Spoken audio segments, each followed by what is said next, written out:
جو تیسرا رکوع آ رہا ہے سورہ بقرہ کا، اس میں قرآن کی دعوت کا خلاصہ ہے۔ قرآن کیا ماننے کی دعوت دیتا ہے، اس کی پکار کیا ہے۔ جیسا کہ میں عرض کر چکا ہوں، 2/3 قرآن پہلے نازل ہو چکا ہے، پس منظر میں ہے۔ ہمارے لیے اس ترتیب مصحف کے اعتبار سے وہ قرآن بعد میں آئے گا، ترتیب نزولی کے اعتبار سے وہ پس منظر میں موجود ہے، لیکن چونکہ یہاں پر مصحف کے اندر یہاں سے آغاز کیا جا رہا ہے، لہذا اس کا خلاصہ جو ہے لب لباب یہ ایک رکوع میں، اور قرآن کے فلسفے کا اور اس کے بعض نہایت ہی اہم جو موضوعات ہیں اور مسائل ہیں ان کا ذکر پھر چوتھے رکوع میں۔ ابھی ہم تیسرا رکوع پڑھ رہے ہیں۔ یا ایھا الناس اعبدوا ربکم الذی خلقکم والذین من قبلکم لعلکم تتقون۔ اے لوگو، بندگی اختیار کرو اپنے اس رب کی، اپنے اس مالک کی جس نے تمہیں پیدا کیا، اور نہ صرف تم کو پیدا کیا، تم سے پہلے جتنے لوگ گزرے انہیں بھی پیدا کیا تاکہ تم بچ سکو۔ یہ قرآن کی دعوت کا خلاصہ ہے، اور یہ نوٹ کر لیجئے، یہ تمام انبیاء اور رسل کی دعوت یہی تھی۔ اب جب پڑھیں گے سورہ اعراف پڑھیں گے، سورہ شعراء پڑھیں گے، ایک ایک کا نام لے کر ان اعبدوا اللہ واطیعون، ہر رسول کی دعوت یہ تھی، اللہ کی بندگی کرو، میری اطاعت کرو۔ یا قوم اعبدوا اللہ ما لکم من الہ غیرہ، اے میری قوم کے لوگوں، اللہ کی بندگی کرو، تمہارا کوئی الہ اور معبود اس کے سوا نہیں ہے۔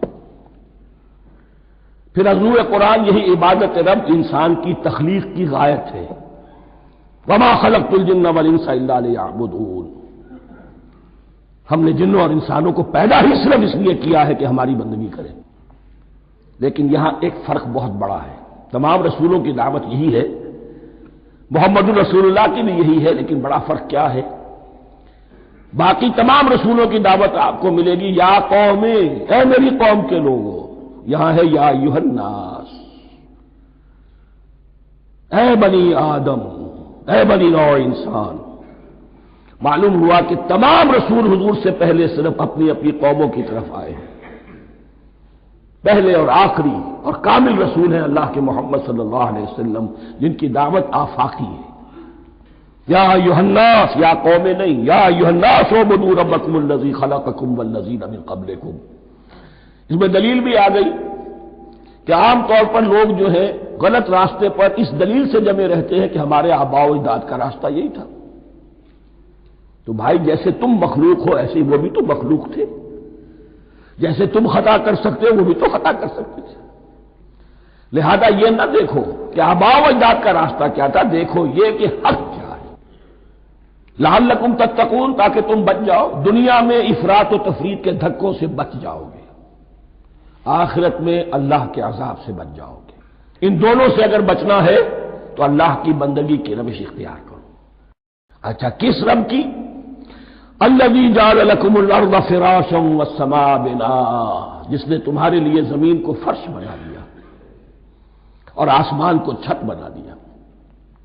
وانزل من السماء ماء، اور آسمان سے پانی برسایا، فاخرج به من الثمرات رزقا لکم، اور پھر اس پانی کے ذریعے سے زمین سے میووں کی شکل میں، پیداوار کی شکل میں تمہارے لیے رزق اگایا۔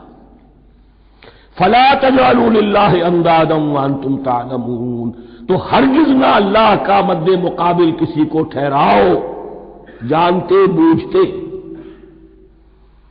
وانتم تعلمون کا ایک مطلب یہ بھی ہے کہ تم بھی مانتے ہو کہ اس کائنات کا خالق اللہ کے سوا کوئی نہیں۔ اہل عرب بھی مانتے تھے، جو ان کے دیوی دیوتا تھے وہ سمجھتے تھے کہ یہ اللہ کے اوتار ہیں، یا اللہ کے ہاں بہت یہ پسندیدہ ہیں، اللہ کے محبوب ہیں، اس کے اولیاء ہیں، اس کی بیٹیاں ہیں، لہذا یہ شفاعت کریں گے تو ہمارا بیڑا پار ہو جائے گا۔ ورنہ خالق وہ مانتے تھے اللہ ایک ہی ہے۔ جب تم یہ مانتے ہو کائنات کا خالق ایک، مدبر ایک، تو اب کسی کو اس کا مد مقابل نہ بناؤ۔ انداز ند کی جمع ہے، لا ضد لہ ولا ند لہ، اللہ کا کوئی مد مقابل نہیں۔ اس میں یہاں تک بات ہے کہ حضور اس درجے، اس توحید کی باریکیوں تک پہنچا کر گئے ہیں اس امت کو کہ کسی صحابی نے ایسے ہی کہہ دیا، ما شاء اللہ و ما شئتا، جو اللہ چاہے اور جو آپ چاہیں۔ حضور نے فوراً ٹوک دیا، اجعلتنی للہ ندا، کیا تو نے مجھے اللہ کا مد مقابل بنا دیا ہے؟ اس کائنات میں مشیت صرف ایک کی چلتی ہے، کسی اور کی مشیت اس کی مشیت کے تابع پوری ہو جائے، لیکن مشیت مطلقہ صرف اس کی ہے۔ یہاں تک کہ حضور سے فرمایا گیا کہ اے نبی، آپ کے لیے یہ ممکن نہیں ہے جسے چاہے ہدایت دے دیں، انک لا تہدی من احببت ولکن اللہ یہدی من یشاء۔ اگر یہ اختیار میں ہوتا تو ابو طالب دنیا سے بغیر ایمان لائے نہ جاتے۔ فلا تجعلوا للہ اندادا وانتم تعلمون۔ اب ان دو آیتوں میں تو یوں سمجھیے، توحید نظری بھی اور توحید عملی بھی۔ توحید عملی کیا ہے؟ بندگی صرف اسی کی ہو۔ اب آیا ہے رسالت کا معاملہ، وَإِن كُنتُمْ فِي رَيْبٍ مِّمَّا نَزَّلْنَا عَلَىٰ عَبْدِنَا، اگر تمہیں رسالت محمدی پر شک ہے صلی اللہ علیہ وسلم، اس کے کیا معنی ہے؟ کہ تمہیں اس قرآن کے بارے میں شک ہے جو ہم نے اپنے بندے پر نازل کیا ہے۔ اگر ہے شک فی الواقع، وَإِن كُنتُمْ فِي رَيْبٍ، اگر تمہیں واقعتاً شک ہے، مما نزلنا علی عبدنا، اس پر جو ہم نے اپنے بندے پر نازل فرمایا ہے، فاتوا بسورۃ من مثلہ، تو لے آؤ اس جیسی ایک ہی صورت۔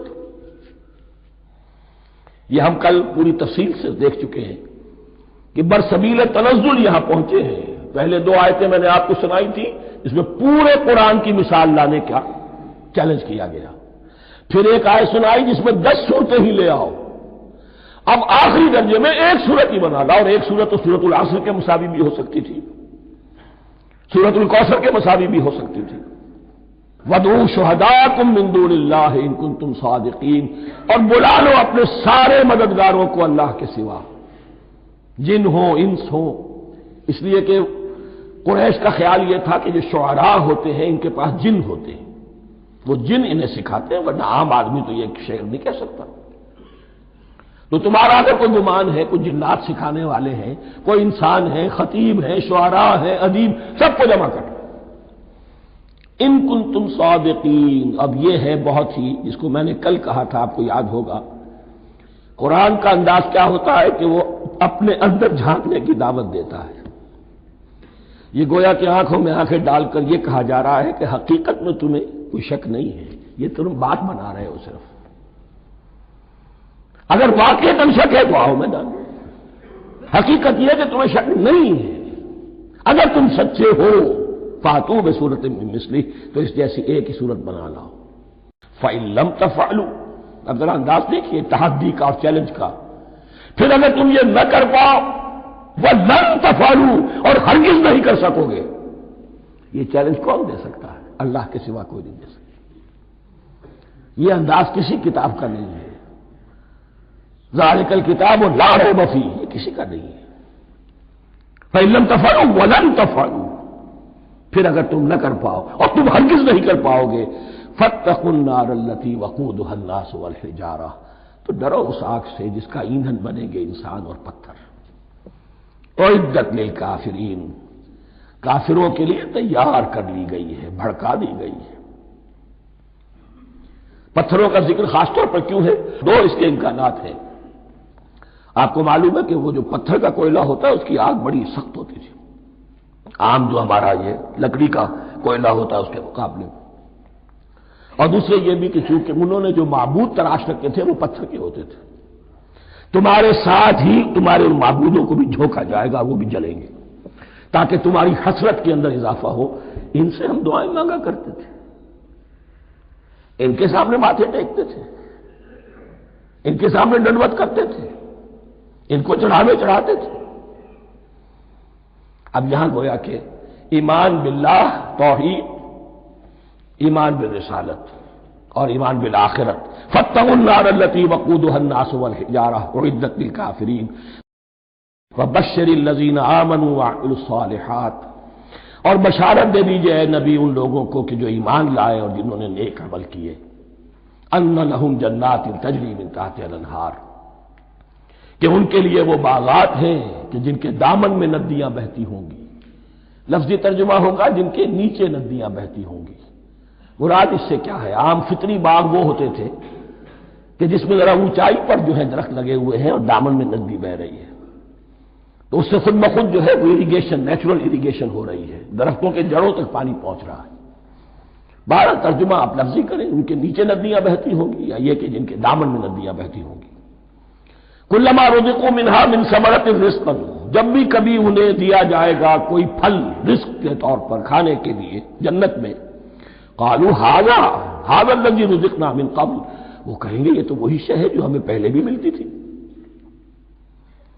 اس کا ایک مفہوم یہ ہے، یہ جو نزل ہے، ابتدائی جو ہے دعوت ہے، ابتدائی ضیافت جو ہوگی اس میں وہی چیزیں کہ جو معروف ہے، جانی پہچانی ہے۔ یہ رمان، یہ دیکھیے یہ انار آ رہا ہے خوبصورت، یہ انگور ہے خوبصورت، یہ نخیل ہے، یہ نخل ہے، یہ رطب ہے، لیکن ذائقے کے کوئی نسبت و تناسب بھی نہیں ہوگا۔ وہ کہیں گے یہ وہی شے ہے جو ہمیں پہلے ملتی تھی، وَأُتُوا بِهِ مُتَشَابِهًا، مشابہ تو ہوگی وہ، لیکن ان کے ذائقے میں زمین و آسمان کا فرق ہوگا۔ اور ایک یہ بھی مفہوم لیا گیا کہ آخرت میں جنت میں بھی وہی میوے ملتے رہیں گے، لیکن ان کا ذائقہ بدلتا رہے گا، شکل وہ ہوگی لیکن ذائقہ وہ نہیں رہے گا کہ جس سے انسان کی بھی طبیعت بھر جاتی ہے ایک ہی شے کو کھاتے ہوئے۔ وَلَهُمْ فِيهَا أَزْوَاجٌ مُطَهَّرَةٌ، اور ان کے لیے ہوں گے اس میں بہت ہی پاک باز، نہایت پاک کی ہوئی بیویاں ہوں گی۔ ازواج مطہرۃ وہم فیہا خالدون، اور اس میں رہیں گے ہمیشہ ہمیشہ۔ یہ تو تین جو اصول ہیں دین کے دعوت ایمان، توحید اور رسالت اور معاد، ایمان باللہ، ایمان بالرسول، ایمان بالآخرہ۔ اب ذرا کچھ ضمنی مسائل ہیں کہ جو بعض کفار کی طرف سے، بعض معتزلین کی طرف سے پیش ہوتے تھے، وہ کبھی بھی اس چیلنج کا مقابلہ تو نہ کر سکے، میدان میں تو نہ آ سکے۔ یہ بالکل ایسی بات ہے جیسے کسی مصور کی تصویر پر اعتراض کرنے والے تو بہت تھے۔ جب کہا گیا کہ ذرا یہ لیجیے قلم، اس کو ٹھیک کر دیجیے، یہ برش آپ کے ہاتھ میں دیتا ہوں، اب سب پیچھے ہٹ گئے۔ تو کوئی صورت قرآن کے مقابلے میں لانا وہ تو ان کے لیے ممکن نہیں تھی، لیکن ادھر ادھر سے اعتراضات کرنے کے لیے جو زبانیں کھلتی تھی ان میں سے ایک اعتراض نقل کیا جا رہا ہے۔ وہ یہ تھا کہ وہ کہتے تھے کہ قرآن مجید میں مکھی کی تشبیہ آئی ہے، یہ تو بڑی حقیر سی شے ہے، اعلیٰ کلام ہو اور اعلیٰ متکلم ہو وہ ایسی حقیر چیزوں کا تذکرہ نہیں کرتا۔ بیت العنکبوت، مکڑی کا بھی ذکر ہے قرآن میں، اتنی حقیر شے کا، یہ کوئی اعلیٰ کلام نہیں۔ اس کا جواب دیا جا رہا ہے کہ اصل میں کہیں تشبیہ بیان کرنی ہے، تمثیل بیان کرنی ہے، تو دیکھنا یہ کہ جس شے کے لیے تشبیہ دی جا رہی ہے اس کی مناسبت والی شے ہو۔ شے کوئی بہت حقیر ہے تو کسی عظمت والی شے سے آخر کیسے تشبیہ دی جائے گی؟ وہ تو کسی حقیر شے سے ہی تشبیہ دی جائے گی تو جو اصل مقصد ہے تشبیہ کا وہ پورا ہوگا۔ ان اللہ لا یستحیی ان یضرب مثلا ما بعوضۃ فما فوقها، اللہ تعالیٰ کو تو اس میں کوئی جھجک نہیں ہے، کوئی شرم نہیں ہے کہ وہ مچھر کی مثال بیان کرے، تو اس سے اوپر، اب یا فوقها میں دونوں معنی ہو جائیں گے، یعنی کمتر اور حقیر ہونے میں اس سے بھی بڑھ کر، یا یہ کہ اس سے اوپر کی کوئی شے اس کی مثال دینے میں اللہ کو کوئی جھجک نہیں، اس لیے کہ مکھی بھی بہرحال مچھر سے تو ذرا بڑی شے ہے، اس معنی میں بھی ہو سکتا ہے فوقها، اور فوقها اس معنی میں بھی کہ اس سے بھی حقیر ہونے میں اس سے بھی بڑھ کر۔ فَأَمَّا الَّذِينَ آمَنُوا فَيَعْلَمُونَ أَنَّهُ الْحَقُّ مِنْ رَبِّهِمْ، تو جو لوگ صاحب ایمان ہیں وہ جان لیتے ہیں کہ یہ حق ہے ہمارے رب کی طرف سے۔ وَأَمَّا الَّذِينَ كَفَرُوا، اور جنہوں نے کفر کیا ہے، فَيَقُولُونَ مَاذَا أَرَادَ اللَّهُ بِهَذَا مَثَلًا، یہ کیا مثال اللہ نے دی، کیا ارادہ ہوا اللہ کا اس مثال کے ذریعے سے، ناک منہ چڑھا رہے ہیں، اعتراض کر رہے ہیں۔